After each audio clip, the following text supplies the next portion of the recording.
So this change that takes place is called neuroplasticity. The brain now is regarded as being plastic. What does this mean?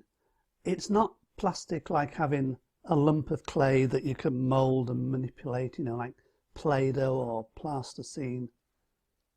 It's plastic like this.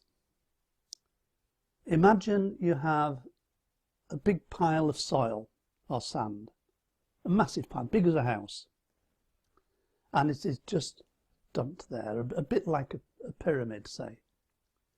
And it's quite smooth, and then it starts to rain.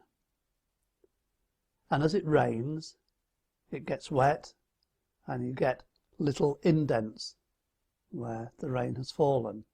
You get big indents where heavy raindrops have fallen.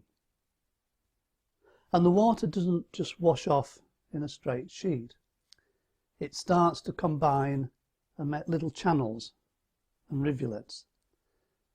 And these channels cut grooves in the sand. And then it dries, and those grooves remain. The next time it rains, the water is going to flow down those existing channels and make them deeper. And so the next time it rains, you're going to get more water going down those channels. And this is the plasticity that we're talking about. The more you do something, the more the connections build up, and the more your thought processes go down the same channel. Now, imagine that same pile of sand, and I've got a big barrel of water, and I throw it at the pile of sand, and I get a big indentation and a big channel. From that point onwards, even more of the rain is going to flow down that same pathway, because that dent is so deep, there is no choice.